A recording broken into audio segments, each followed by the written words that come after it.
চুমুকে। সুপ্রিয় দর্শক, আজকে আমাদের মাঝে উপস্থিত রয়েছেন সঙ্গীত শিল্পী ও vocalist sterling band Mohammad Abdullah Al Mamun. শুভ সকাল, কেমন আছেন? শুভ সকাল, ভালো আছি। আপনি ভালো আছেন? আমি বেশ ভালো আছি, আপনাকে অসংখ্য ধন্যবাদ। সেই সাথে আপনাকে পেয়ে অনেক বেশি ভালো লাগছে। শুরুতেই জানতে চাই যে আপনার গানের সাথে পথ চলাটা কিভাবে শুরু হয়েছিল? মূলত আসলে আমরা সেই মুক্তিযুদ্ধ সময়কালেই আমার বোন গান শিখতো, তো কিছুদিন পরও গান ছেড়ে দেওয়ার পর আমরাই করি, আমি আমার ভাই সহ। তারপরে বুলবুল লুতুকাল একাডেমি, আরাধনা লুতুকাল একাডেমিতে কিছু গান করেছি। পরবর্তীতে ঢাকা বিশ্ববিদ্যালয়ের সাংস্কৃতিক দলে গান করেছি। তো সেই থেকে শুরু। এখন এরপরে বন্ধুরা মিলে আমরা ব্যান্ড করলাম 90s-এ। তো স্টার্লিং নামে একটা ব্যান্ড ছিল আমাদের, তো সেটা আমরা এখনও চালাচ্ছি। তবে সবাই চাকরি বাড়িতে একটু ব্যস্ত থাকাতে একটু কম। তো তখন আমরা আমাদের 2টা অ্যালবাম ছিল, 93-তে একটা, 95-এ একটা, এবং মোটামুটি তখন বেশ ভালো জনপ্রিয় আমরা ছিলাম। তো সেই থেকেই চলা, এবং এখনও কিছু কিছু করছি।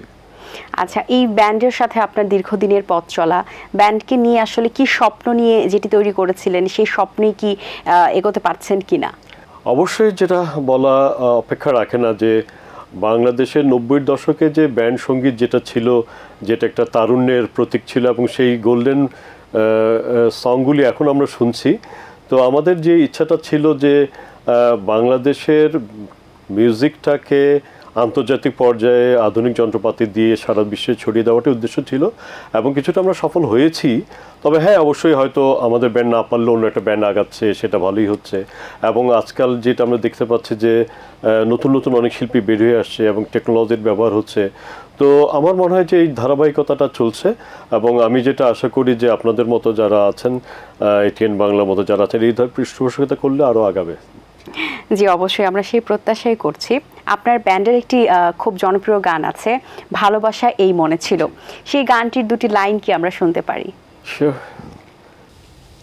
ভালোবাসাই মনে ছিল, মনেতে কত আশা ছিল, আজ ভালোবাসা নেই, মনে আশা নেই, জানি না কি হতে কি হলো। ও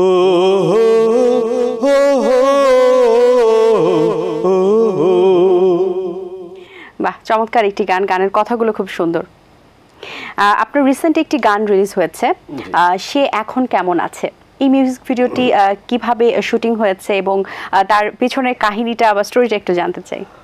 মূলত গানটা আসলে বেশ আগেই, প্রায় 6 বছর আগেই লেখা এবং সুর করা আমারই। 6 বছর আগে? 6 বছর আগে। আচ্ছা। তো আসলে যেহেতু আমরা ব্যান্ড টাইপের গান করতাম, কিন্তু এই গানটা একটু সলো টাইপের হয়ে যাচ্ছিল, তো এই দ্বিধাদ্বন্দ্বে আমরা ঠিক প্রপার ফর্মেটে ফেলতে পারছিলাম না। আচ্ছা। তো যাই হোক, তো আমাদের যে গিটারিস্ট ছিল উজ্জ্বল, আনফর্চুনেটলি 1 বছর সে মারা গেছে। সো ও এই কাস্ট প্রজেক্টটা শুরু করেছিল, এবং বাপ্পাদার যে গিটারিস্ট মাসুম ওয়াহিদ, ওর সাথে পরে আমরা গানটা আবার কম্পোজ করলাম। এবং তখন এই গানটা কম্পোজ করে দেখলাম যে হ্যাঁ, মোটামুটি একটা পাহাড়ি ঢঙে একটা সুন্দর সলো গান হয় ঝুমুর তালে, এবং সেটার শুটিংও আমরা সিলেটে চা বাগানে করেছি। আচ্ছা। এবং আমার কাছে বেশ ভালোই লেগেছে যে শুটিং টুটিং সহ একটা আমরা স্টোরি, একটা গল্প, একটা উপাখ্যান আমরা দেওয়ার চেষ্টা করেছি, যে চা বাগানের মালিকের মেয়ের সাথে ছেলেটার একটা প্রেমের সম্পর্ক ছিল, কিন্তু সেটা মিলনের পর্যায়ে যায়নি, কারণ সে যোগ্য হয়ে যখন এসছে আমার চা বাগানে, তখন গিয়ে সেটা একটা দাঁড়িয়েছে। আচ্ছা, মানে মিউজিক ভিডিওটার মধ্যে একটা ছোট্ট স্টোরি ভ্যারি করেছে। বাহ, দারুণ। এই যে এখন যে একটা ট্রেন্ড এসেছে গানের সাথে সাথে, কিন্তু একটা সময় ছিল গান শোনার ব্যাপার ছিল, এখন শোনার সাথে কিন্তু দেখারও একটা ব্যাপার হয়ে দাঁড়িয়েছে। মিউজিক ভিডিওটা আসলে কতটুকু যৌক্তিক, বা আমরা যদি বলি যে মিউজিকের যে এখন যে ধারাটা চলছে, নতুন প্রজন্ম যারা আসে তাদের জন্য এটা কতটা ভালো? ভালো মন্দ দুই দিকটাই আছে, তবে অবশ্যই যুগের সাথে তো কিছুটা তাল মিলাতে হয়ই, কারণ আসলে সবারই তো খুব ব্যস্ত জীবন। তো যার কারণে ধরেন খুব মাইন্যুটলি কোনো ক্লাসিক্যাল গান বা কোনো খুব ভারী গান শোনার ফুরসত হয়তো অনেক সময় থাকে না, যার কারণে হয়তো একটা মিউজিক ভিডিও করলে জিনিসটার যে গ্রহণযোগ্যতা অথবা যে স্টোরি টেলিংয়ের যে ব্যাপারটা যেটা আপনি বললেন একটু আগে, সেটা মনে গ্রহণযোগ্যতা বেশি পায়। বাট অবভিয়াসলি প্রত্যেকটা মাধ্যমেই আমাদেরকে খেয়াল রাখতে হবে যাতে সেটা পরিশীলিত হয়, সেটা মিউজিক ভিডিও বলেন, কথা বলেন, সুর বলেন, যাতে করে আমাদের যে সংস্কৃতি এবং যে সৌন্দর্য সেটা যাতে ব্যাহত না হয়। আচ্ছা, একটা সময় কিন্তু আমরা গানের যে পরিধিটা দেখেছি বা টাইম লিমিটেশন দেখেছি অনেক দীর্ঘক্ষণের, 7 মিনিট 8 মিনিট, কিন্তু ডে বাই ডে কিন্তু এখন গানের পরিধিটা কমে গেছে। টাইম লিমিটেশন 3 মিনিট হয়েছে, কোনো গান আছে 2.5 মিনিটেরও শেষ হয়ে যায়। তো কি আমরা এটা চিন্তা করতে পারি বা আগামীতে হয়তো বা গানের পরিধি কখনো সেকেন্ডেও শেষ হবে? ঠিক বলতে পারছি না, তবে অবশ্যই এই ধরনের চড়াই উঠাই তো অনেক সময় ছিল। তবে যেই একই কথা যে মানুষের ব্যস্ততার সময়ের তাড়নার কারণেই হয়তো অনেক সময় দেখা যায় যে অল্প কথায় যদি বেশি কিছু বলে দেওয়া যায় তাহলে হয়তো বা হতে পারে। আচ্ছা, আমরা জানি যে আপনি মা নিয়ে একটি গান নিয়ে কাজ করছেন, গানের কাজ করছেন। গানটি কতদূর এগিয়েছে এবং আমরা কবে পাচ্ছি সেই গানটি? আশা করা যায় প্রায় আমাদের 70% কাজ হয়ে গেছে। গাইড ভোকালও পাঞ্চ করা হয়ে গেছে, ওখানে ফাইনাল ভোকালও মিক্সিংটা বাকি আছে। তো ইচ্ছা ছিল আসলে মা দিবসে বের করার, বাট হয়নি বিভিন্ন কাজের প্রেশারে। তো আশা করা যায় হয়তো বা মেবি কোরবানি ঈদের পরপরই হয়তো আশা করা যায়। আচ্ছা, মা তো আসলে সবারই ভালোবাসার একটি জায়গা, অন্যরকম একটি জায়গা। সেই ভালোবাসা থেকে মাকে নিয়ে গান করাটা খুবই স্বাভাবিক, কিন্তু আপনার কি থেকে আসলে মাকে নিয়ে গান করার এটা হয়েছিল? মা বেঁচে থাকাকালীন মায়ের সামনে কখনো বাবা মা নিয়ে গান ঠিক গেতে পারতাম না, বা গেতে গেল গলা মানে বাষ্পরুদ্ধ হয়ে আসতো, খুব খারাপ লাগতো। তো এখন যেহেতু মা নাই, এখন মনে হয় যে যেহেতু সে সামনে নাই, তার জন্য এখন পুরোপুরি গাওয়া যাবে মৌলিক গানটা। তো আসলে এমন একটা স্পর্শকাতর জায়গা যেটা আমার মনে হয় যে কোনো গানই যে কেউ গাক মাকে নিয়ে, সেটা কারোই কখনই শুনতে খারাপ লাগবে না। তবে এই গানটাও একই রকমভাবে চেষ্টা করেছি আমরা মায়ের সাথে, যেটা সন্তানের যে বিভিন্ন আবেগী মুহূর্ত থাকে সেগুলোকে ফুটিয়ে আনার। বাহ, আমরা আশা করছি খুব তাড়াতাড়ি আমরা সেটা দেখতে পারবো। গানের জগতের আপনার অনুপ্রেরণার উৎস কি? অবশ্যই আমার মা। সে ছোটকাল থেকেই চেষ্টা করতো আমাকে বিভিন্ন জায়গায় বিভিন্ন অনুষ্ঠানে নাম লিখে দেওয়ার জন্য, প্রতিযোগিতার নাম লিখে দেওয়ার জন্য। তো এছাড়া তো অবশ্যই আমাদের ওস্তাদজিরা আছেন, গুরুজিরা আছেন, যাদের কাছে আমি শিখেছি। আচ্ছা, আপনি তো অনেক বছর ধরে গান করছেন, দীর্ঘদিনের অভিজ্ঞতা আপনার গানের সাথে, সেই সাথে আপনি স্টেজ পারফরমেন্সও করেছেন। 80-90 দশকে যে গানগুলো তৈরি হতো সেই সময়টা বা সেই মুহূর্ত, এবং আপনারা যখন স্টেজে খুব মানে মাতিয়ে রাখতেন স্টেজটাকে, সেই সময়টা আসলে একটু স্মৃতিচারণ করতেন যদি আমাদের সাথে। অবশ্যই আমি ঢাকা বিশ্ববিদ্যালয়ে আসলে পড়াশোনা করেছি লোক প্রশাসন বিভাগে, ক্যাডেট কলেজ থেকে পাস করার পরে। তো আমরা টিএসসিতে যখন শো করতাম, মানে এর চেয়ে আনন্দ বা এর চেয়ে সম্পৃক্ততা দর্শকদের সাথে, এটা আর বলার মতো না। তখন আমরা অপেক্ষাকৃত একটা মাঝারি টাইপের দল ছিলাম, যার কারণে অন্যান্য ব্যান্ডের গানও গাইতে পারতাম। সেই ধরনের টানোপোড়ন ছিল না, কিন্তু খুবই পপুলার ছিলাম এই কারণে যেহেতু সবার গানই গাইতে পারতাম। এবং মোটামুটি ইউনিভার্সিটিতে আমরা শো করেছি, চিটাগাংয়ে শো করেছি, সিলেটে শো করেছি, বিভিন্ন জায়গায় করেছি। তো কাজেই দর্শকদের কাছে যাওয়া এবং তাদের সাথে গান করা, তখন এই দর্শকদের এই ব্যান্ডের প্রতি, ভালো গানের প্রতি ভালোবাসাও ছিল, যার কারণে তারাও সমস্যায় গাইতো, লাফালাফি করতো। তো কাজে এটার অনুভূতি ভীষণ অন্যরকম। খুব অন্যরকম একটা স্মৃতি, আসলে এই স্মৃতি ভোলার মতো না, খুবই ভালো লাগার একটি সময় ছিল। আচ্ছা, প্রত্যেকটা শিল্পীর জন্য কিন্তু গান এমন একটি সময়, এবং এমন একটা সময় থাকে শিল্পীদের জন্য যে সময়টা হয়তো বা দর্শকদের কাছে ব্যাটে বলে মিলে যাওয়ার কারণে দর্শকরা তাকে পছন্দ করে, এবং পরবর্তীতে সব গানগুলো কিন্তু একটা ধামাকাদার গান, সুপার হিট গান তারা দিতে থাকেন। আপনার জীবনের কোন গানগুলো আপনার জীবনে সবচেয়ে বেশি আপনার গানের ক্ষেত্রে প্রভাব ফেলেছে? আমাদের গানের যেটা আমি বললাম যে ভালোবাসি মনে ছিল, গানটা আমাদের তখন 93 হিট করেছিল, আমরা টিভিতেও এটা করেছি। এবং বলার অপেক্ষা রাখে না যে সঙ্গীতার থেকে তখন আবার কিছু কিছু বিরহের গানের আলাদা একটা সিডি বের করেছিল। তো সেটাতে আমাদের শ্রদ্ধেয় শিল্পী দিলরুবা আপার ভ্রমর কইয়া গিয়া, এই গানগুলি সহ আমার এই ভালোবাসি মনে ছিল গানটাও এসেছিল। তো কাজেই এই বিরহের গানগুলি তখন বেশ জনপ্রিয়তা পেয়েছিল আমাদের। আর অবভিয়াসলি ধরেন দেশের যদি সিঙ্গারদের মধ্যে বলেন, তপন দা, সুবীর দা, বিশ্বজিৎ দা, বাচ্চু ভাই, ওনাদের গানগুলি তো আমাদের সবসময় ধরেন খোরাক থাকতো বা এখনো আছে। জি, অনেক গানের কথা হলো, এখন একটা গান না শুনলে নয়, কোন গানটি আমাদেরকে শোনাবেন? তো আমরা ফার্স্ট অ্যালবামেরই হৃদয়তে লিখবো বলে গানটা গেতে পারি।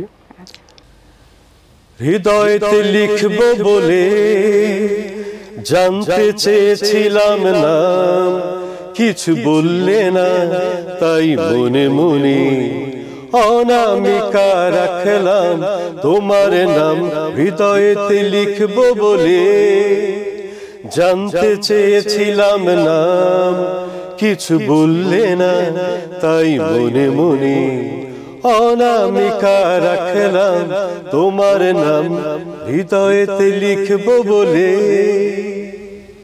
বাহ, সুন্দর একটি গান, অসংখ্য ধন্যবাদ আপনাকে। আমরা ব্যান্ডের কথা বলছিলাম, আপনার কাছে কি মনে হয় ব্যান্ডের যে এখন চাহিদাটা এটা কি কমেছে কিনা? অবশ্যই কিছুটা কমে গেছে, এই অর্থে যে আমরা বোধহয় ব্যান্ডের বা কনসার্টে পার্টিকুলারলি খুব বেশি প্রচার বা প্রসার হচ্ছে না। আগে বিভিন্নভাবে যে কোনো ইউনিভার্সিটির প্রোগ্রামে বলেন, কারো নবীনবরণ বলেন বা যে কোনো প্রোগ্রামেই ব্যান্ড সেখানে একটা কমন অনুষঙ্গ থাকতো এবং সেই সব ব্যাপারে আইন কানুনের সাপোর্ট বলেন সেগুলি অনুমতিও পাওয়া যেত। আজকাল কনসার্ট করা অনেক আইনি ঝুঁকি ঝামেলার ব্যাপার হয়ে দাঁড়িয়েছে এবং কিছুটা হলেও বলতে দ্বিধা নেই যে আকাশ সংস্কৃতির কারণে পাশ্চাত্য বা প্রাচ্য বা ইভেন আমাদের ভারতীয় হিন্দি মিউজিকগুলো অনেক সময় এমনভাবে গ্রাস করে ফেলে যার কারণে ভালো বাংলা গান বা ব্যান্ড সঙ্গীতগুলি সেভাবে করে আসছে না মনে হয়, যার কারণে আমাদের যে শ্রোতাদেরও হয়তো তারা একটু বিমুখ হয়ে যাচ্ছে অন্যদিকে। তো কাজে আমার মনে হয় টিভি চ্যানেলগুলোতে হোক, লাইভ কনসার্ট হোক, ব্যান্ড মিউজিকগুলি আরও বেশি চালু বা প্রচার প্রসার হওয়া উচিত। আচ্ছা, জীবনের এর পর্যায়ে এসে গানের সাথে এতদিন ধরে যুক্ত থাকার পরে প্রাপ্তির জায়গাটা কতটুকু? অবশ্যই যারা সঙ্গীত করে বা মিউজিক করে এটা আসলে একটা গুরুমুখী বিদ্যা এবং কিছুটা অধ্যাবসায় বা প্রার্থনার মতো। তো যারা মিউজিক করে তাদের কাছে আত্মিক বা যে একটা শান্তির জায়গা এইটাই বড় প্রাপ্তি। তো হয়তোবা কমার্শিয়ালি এখনও সব জায়গায় আমাদের দেশে হয়তোবা এটা ফিজিবল না, বাট যারা মিউজিক করেন বা সঙ্গীত করেন মনে প্রাণ থেকে করেন এবং গুরুমুখী ঈশ্বরমুখী বা প্রার্থনা মতো করেই করেন, যার কারণে তাদের চিত্তে, তাদের রক্তে, তাদের অস্থিমজ্জায় মিউজিক মিশে থাকে। তো কাজেই আমারও এই পর্যায়ে এসে মনে হয় যে যা পেয়েছি যথেষ্ট পেয়েছি এবং এইটা রেখেই যদি আমরা আমাদের পরবর্তী প্রজন্মকে একটা ভালো দিক নির্দেশনা দিতে পারি সেটাই আমাদের কাম্য হওয়া উচিত। আচ্ছা, আপনারা যখন একটা সময় গান প্রচুর সুপার ডুপার হিট গান উপহার দিতেন তখন কিন্তু ছিল শুধু টেলিভিশন মিডিয়া এবং সিডি ডিভিডির একটা যুগ ছিল। এখন কিন্তু ট্রেন্ড চেঞ্জ হয়েছে, এখন ইউটিউব এসেছে, ফেসবুক এসেছে, টিকটক এসেছে, সোশ্যাল মিডিয়াতে এখন ভরপুর যেটি চাইছি আমরা দেখতে সেটি আবার দেখতে পাচ্ছি মোবাইল ফোনে। তো এই যে বিষয়টি এবং সেই সাথে যদি একটু বলি ভিউয়ার্সের কথা, কারণ আমরা কিন্তু ইউটিউবের ভিউয়ার্সটা অনেক বেশি কাউন্ট করে থাকি, এমন কিছু গান আছে যেটা হয়তো বা পার্সোনালি খুব বেশি পছন্দ হবে না কিন্তু সেটির লাখ লাখ ভিউয়ার্স। আসলে কি রুচির দুর্ভিক্ষ হয়েছে কি আসলে যারা আপলোড করছেন তাদের নাকি যারা দেখছেন তাদের? এটা একটা সামগ্রিক প্রক্রিয়া, এটা আসলে সামগ্রিকভাবেই আর্থসামাজিক এবং পরিবেশের একটা প্রভাব থাকেই। একতরফাভাবে শ্রোতাদেরও দোষ দিব না, একতরফাভাবে শিল্পীদেরও দোষ দিব না, কারণ এটা একটা ডিমান্ড অ্যান্ড সাপ্লাইয়ের একটা ব্যাপার আছে অবভিয়াসলি।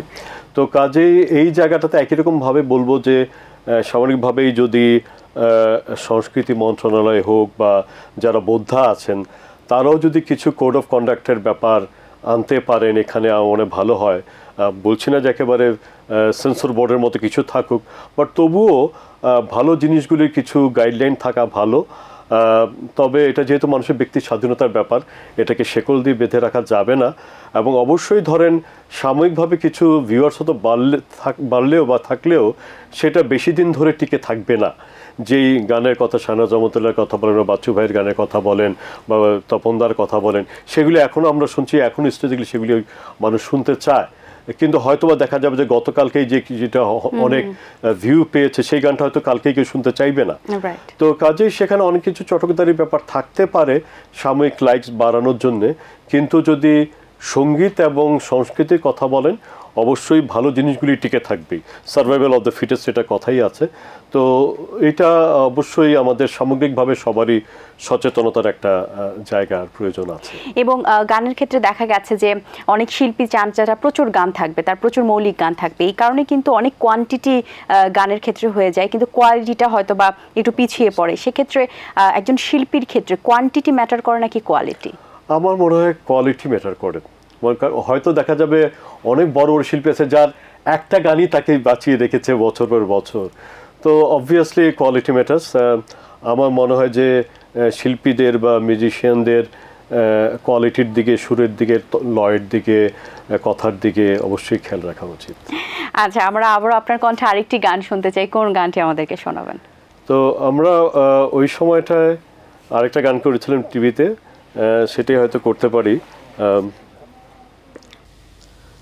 তোমাকে নিয়ে হারিয়ে যাব দূরে কোনো গান, নিড়ে ফেরা পাখিদের সাথে ঘর বাঁধা আশা।